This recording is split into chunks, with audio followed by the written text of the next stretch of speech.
Welcome to Business Reporter's Future of Work campaign. Now, technological change shows no sign of abating. In fact, the pace of development in digital industries is so fast that finding, upskilling and retaining talent can be a serious challenge to companies.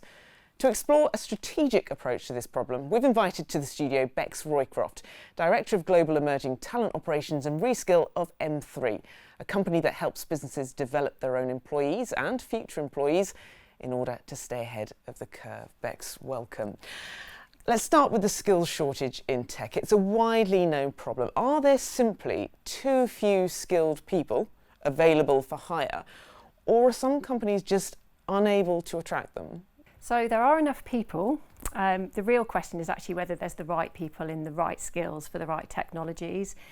And for companies, it's really difficult because technology is constantly changing. They're having to continually innovate to keep up with it. And all of that makes it really difficult for hiring. And then you look at things like graduate programs being incredibly cyclical and the job life and the tenure reducing within technology. It means that actually to keep and meet all of your technology staffing needs is really difficult. So what are then the options available to companies that are perhaps struggling to find the right people?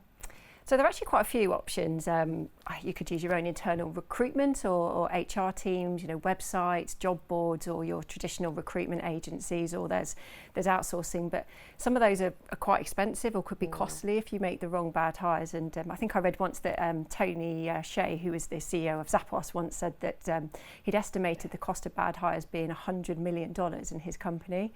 So there is actually another option, and that's actually building your own talent pool, whether that's sort of reskilling or bringing emerging talent into your organisation. So you're advocating upskilling existing employees. That's an important component to this, and I imagine it's very important at the moment. We've spoken about technological changes and jobs market in the future that actually will need to do that.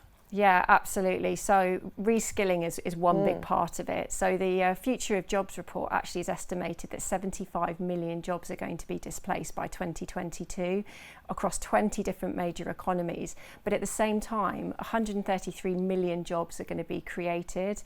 And that's down to technology advances and new ways of working that are actually going to see people working with machines and algorithms to meet the demands of the changes, economic changes and demographic shifts. But that's only one half of it. So as we've said, is that you also need to look at this for a future workforce, is deploying things like the emerging talent strategies. And these do take longer to initiate. And so you will see results in the medium term. But most importantly, for the long term, you're future-proofing your workforce. Okay, so let's say I'm a CEO of a company. You've convinced me. Good, congratulations. Where does mthree come in? So mthree, we have two parts of our business. The first one is our emerging talent and alumni brand, and the second is our reskill business. So looking at alumni, we take computer science and STEM graduates, we train them in the very specific technologies that our clients need, and then we embed them on site with our clients in their organisations.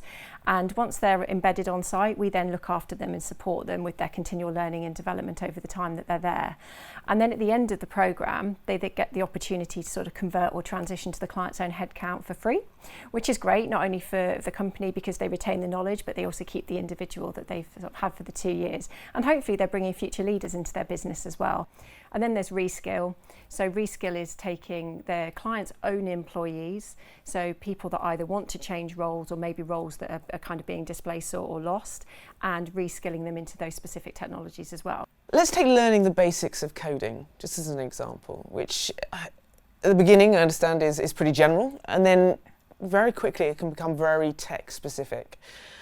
Given the rapid change of technology, how can you ensure that you adapt your clients' emerging needs? Yeah, I mean, you're so right. I mean, the moment we've built one curriculum, then it's out of date and we have to immediately adapt it. So within both our alumni and our reskill businesses, we work directly with the customers to understand their environment. So looking at their infrastructure, what skills do they need now and what do they need in the future?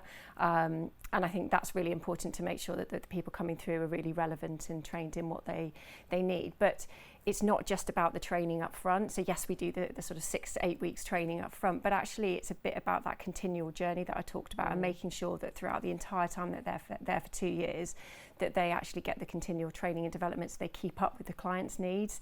And I have teams of dedicated engagement managers whose sole purpose is to focus on these individuals' learning and development. I'm the CEO again, by the way. Okay. And I'm interested in cost, inevitably. And it sounds quite an expensive process. I suppose from day one, from the training, the applications, all those, who is going to pay for that? And the risk of churn or abandonment, is that me as the client, or is that you? So at mthree we actually took the decision to pay all of the graduates ourselves, and the reason we did that is because the financial burden obviously would rule some people out. So by taking that away, we actually opened the door to more people and more opportunities. And I think, yes, there is a bit of risk for mthree. Occasionally we do have people that come through our programmes and they do leave for whatever reason, they find something else. But it is actually quite low. And the reason that it's low is because the training that we do, we talked about the real world experts, is actually bringing all the theory that they learned to life. And we start bridging the gap between what they learned at university and the actual skills and knowledge they need to be successful in that first role and at the interviews. And when they realise how much they actually need, they tend to stay in the training. So the attrition is actually pretty low. Okay, so just reading between the lines here, it seems to me that you're implying that universities can only go so far. That graduates leave and there's a bit of a gap, a drop-off, and that's not being filled, or it's being filled by you. Is that fair? Is there that gap when people leave university? Yeah, I think the universities have got a really tough job, as we've talked about. There's just so much technological change, and for them to keep up with the demands of the industry is really tough. And curriculum, we said, never stands still, so their pathways come out outdated pretty quickly. I think the other thing is that the universities don't have access to the sort of business problems and the business context, and that's what our instructors and sort of technical experts can really bring to life. So it's quite often that we talk to graduates that have been on our training and they say, oh yeah, I covered Java when I was on my degree, and yes, I understood it, but until I've actually done it in a business context, like I didn't really understand it. And that's a classic. Learning to code Java is one thing, but building a faster payments platform for an investment bank is something completely different. And until they do that, the theory doesn't really prepare them for that job. And, you know, look, there's hundreds and thousands of jobs globally that just aren't being filled. You know, there are companies recruiting in roles that are out there. But the reason people can't fill those roles is they're looking for the perfect person. They're looking for a person that ticks all of those boxes and meets all those skills. And there just aren't enough people out there. So the only way that companies can do that is to fundamentally shift their mentality into training and developing and bringing people through. And therefore, universities are going to need people like mthree to help bridge that skills gap to prepare people for those roles. So finally, Bex, what do businesses need to do to close the skills gap?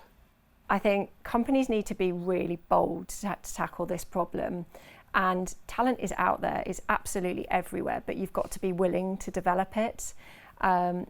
There's so many underrepresented groups within technology, and if we can focus on bringing more people into the industry by being willing to train them, then that will solve a lot of the problems. And one thing that mthree is actually doing is we've kicked off a campaign this year called Aspire 1000, and the sole aim of Aspire is to train 1,000 people for free. And we are going to do that for people from underrepresented backgrounds and to give them that opportunity to get into technology. So through our careers placement teams, they'll be working with them to help them find that role. But what we need is companies to work with us. So we have some great names that are already signed up, but we need more. And we want companies that care about equality and diversity within technology to come and work with us so that we can guarantee that these individuals get roles. So for me, 1,000 is just the beginning, and I hope that it's going to be many more. Bex Roycroft, thank you so much. Thank you very much.